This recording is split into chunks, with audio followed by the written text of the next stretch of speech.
Tides in and out and in again. Here you are. I wonder what keeps you. Tell me your tale.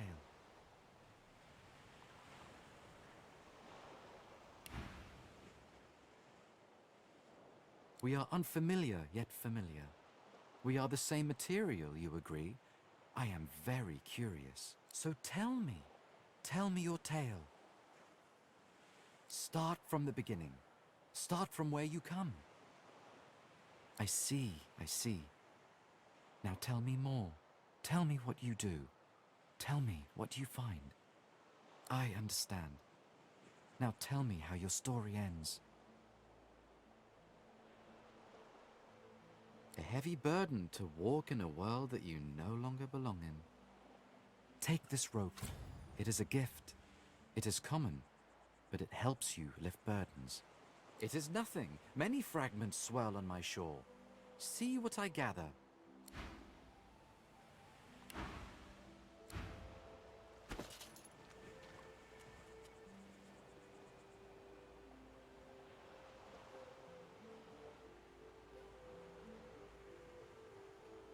Tides in and out and in again.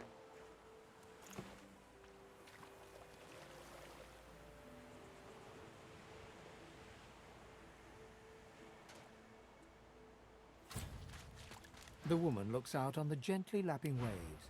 She seems totally at peace, but as you approach, she turns to you with a cheerful smile.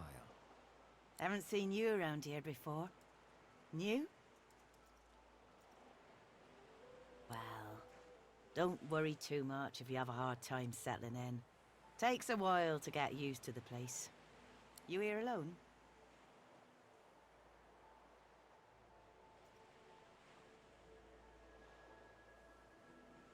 She gives you a long look. You think twice about facing this mean world alone, eh? Someone to drink to in the evenings, someone to hold at night. If you've got those, you'll be all right. Some of us haven't got anyone at all anymore. Used to be I had a family, a husband and a little boy. We were healers. Source was in our blood. Then they brought us here. I couldn't stop them from taking my boys from me when they did. Reckon they were cured. Maybe even released. Don't know why the Reds didn't take me too.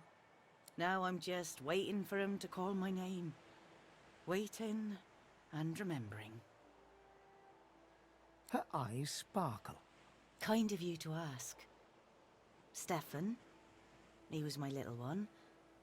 Smart as a whip and no less wicked. And my husband, he was called Felix. He was an expert healer. Could fix a broken bone in a short minute. She talks for some time about birthdays, about Felix's prickly beard, about the skunk Stefan once dragged home for a pet. Joy radiates from her as she remembers. She places a warm hand on your shoulder. What a gift to think of them. I'd like to give something to you too. A family recipe. One of Felix's best. He'd be happy to know it went to such a warm soul. Take care of yourself. You hear? You're a sweet one.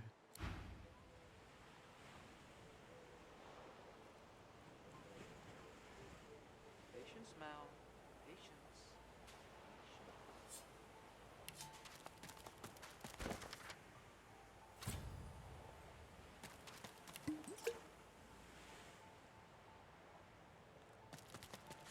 I'm waiting for someone, and it ain't you. Sod off.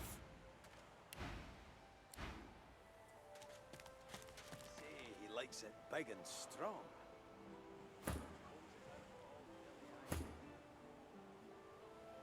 Is it not enough that you travel with me? Go on then, bark. Are you certain you want to... Yes, I can. Go on then, play. You say he'll touch it all day long. And combs it out all dilly-eyed day. Come on, you stubborn hunk of garbage. The dwarf's fingers clamp around a splintered chunk of wood nailed to the skeleton of an old ship. His whole body strains with the effort of wrenching the plank free, to no avail. Ah! Eh?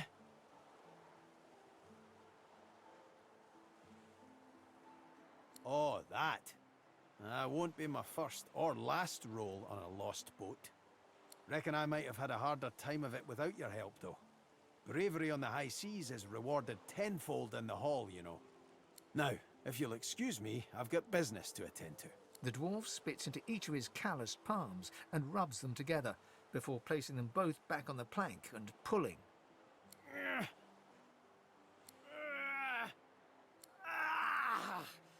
Bleeding nail must be charmed or something.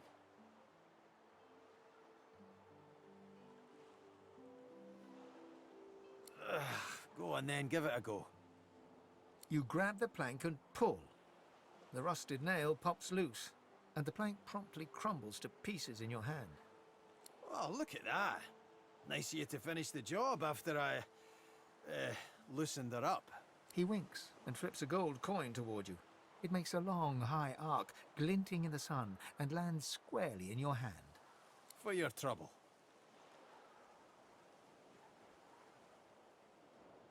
I suppose it were a fool's errand thinking I could make something out of this heap, but I couldn't help myself from trying. He sucks a finger and holds it up to the wind, testing the breeze. Winds like these, she would have capsized before she reached the break. Well, on to plan B. He gives you a wry look, as though deciding whether to trust you. Aye, was planning to build me a raft and paddle off. I've got business north of here, in a town called Driftwood. Far be it from me to miss an appointment. Why don't we make a deal then? You help me get out of this place, and I'll do the same for you. That's the spirit. He lifts an invisible cap and bows with the grace of a courtier. Pleased to make your acquaintance. The name's... well, the name's dead and buried. What matters is what they call me. Beast. Eh, now, it's quite a nice-sized place, actually. Play your cards right and I'll invite you for the summer. I'll tell you when you're older.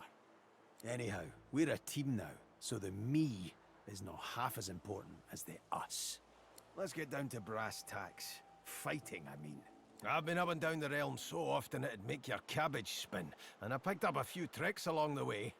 Truth be told, I've grown fond of crushing and casting.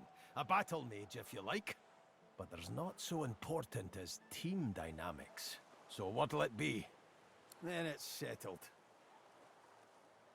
Capital! Well, that's that.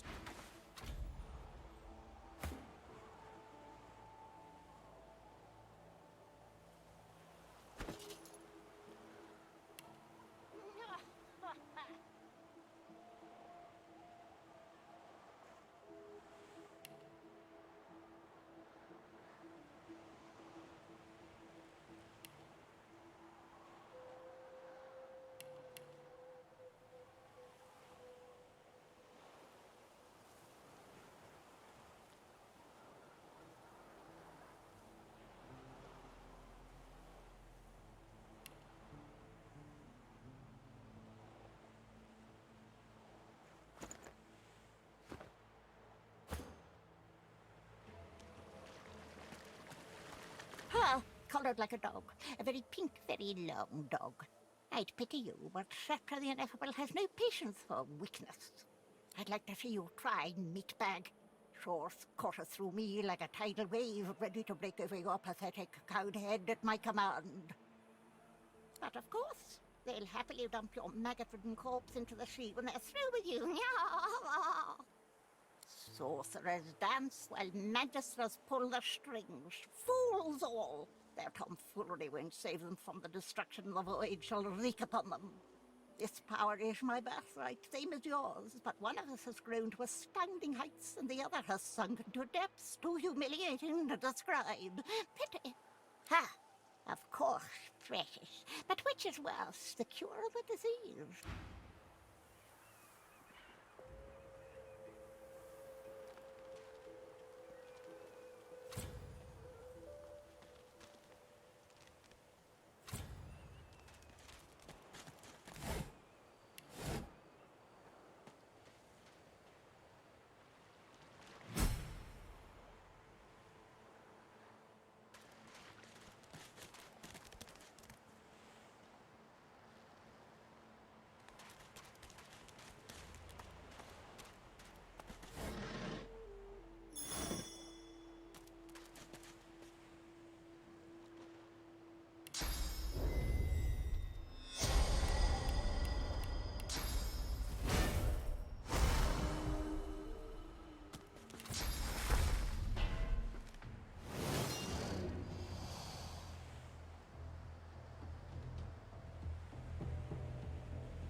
You are ever sodden, ever sandy.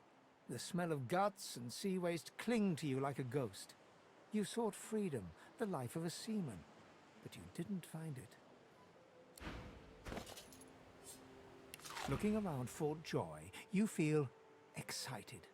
A new environment to explore, new people to meet, new challenges to overcome. Who knows what could happen here? Early memories are overshadowed by a terrifying death, a tempest of teeth, scales, and snarls. You never imagined it would end like this.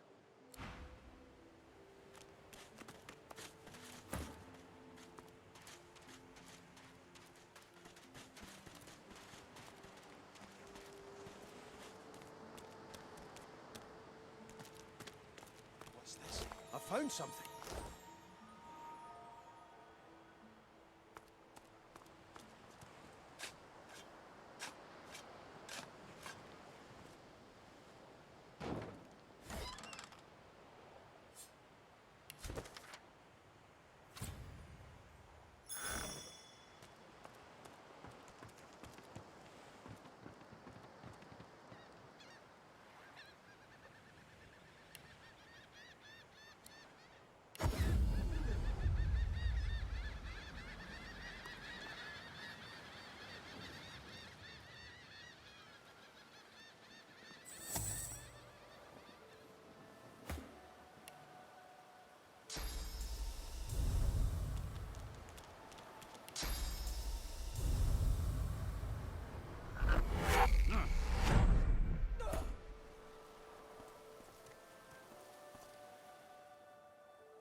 Lucky find.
little reprieve from the din outside. You are in the wrong place, Pinky. I feel him, but I do not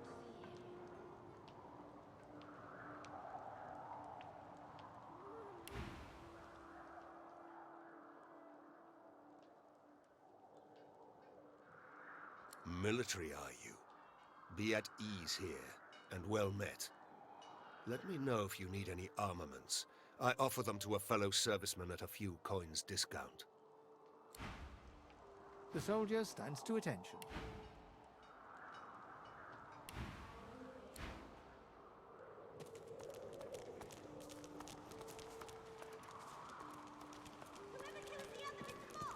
No one tells me there are so many children in this Fort Joy. Your kind I handle, but small ones. Stay in this cave a while longer. Provoke Modi, the wild one who runs like his clothes catch fire. I see how you feel then. As you approach the young elf, Losa suddenly grabs your arm. Her hand is damp. Her face looks pale and grey. Hey, listen, I don't know why, but I think I need to talk to this elf. You mind?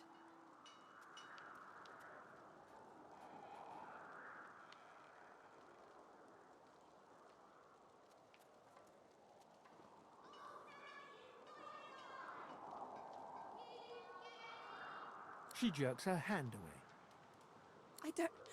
I can't. I just need to talk to her, okay? She turns towards Sahela. She darts over to the elf without responding. They begin talking in earnest, more quietly than you can overhear. Losa suddenly snatches up both the elf's hands and leans close to her. Her voice rises. You have to tell me. The whites of Losa's eyes fade to grey, then black. The colour runs into her veins, crisscrossing her skin like lightning. She keeps hold of Sahela's hands. It rises in you even now, Losa. Do not let it. You must be strong. Be strong. Fight. Fight. You are okay. You are yours. No one else's.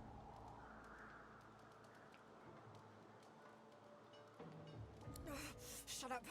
Let go. Let go. Let go. I don't want to hurt her. Don't make me. Losa is rigid as a board, tense with the effort of holding Sahela's hands in tight, painful bunches. Leave me alone. Leave me. I don't want to. You are hurting me. Losa's eyes are black. Sahela's fingers are white under her grasp. Let me go. Please. A sinister smile spreads across Losa's lips. She jerks the elf toward her. Chatty, chatty elf. Chatty elf with all the answers. I wonder what your blood tastes like. Losa, please. You must not defend her. She wakes if she is weakened. We must hurt her to protect her, you see? I bet the elf blood tastes like honey, like nectar, like joy itself. Let's find out. Not herself. You must weaken her to help her.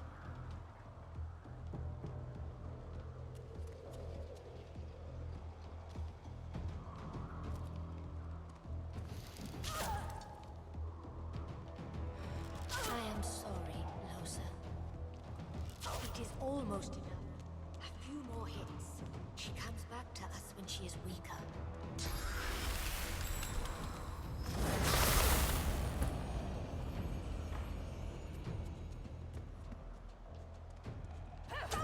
You okay?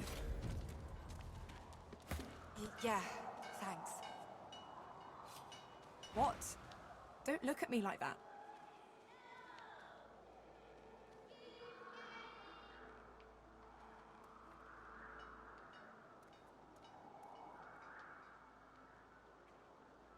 I know they help.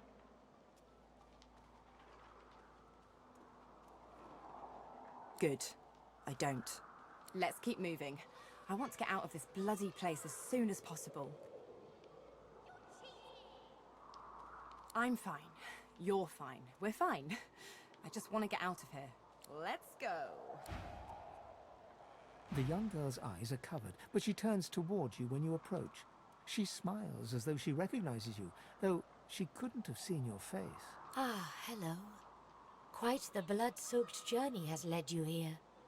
You are not who you once were, and I sense you are not yet who you will be. I see it before my eyes. Wary all of a sudden, she takes a step back from you. I cannot offer you much more than my sympathies. Our fates are intertwined, yours and mine. This clouds my vision.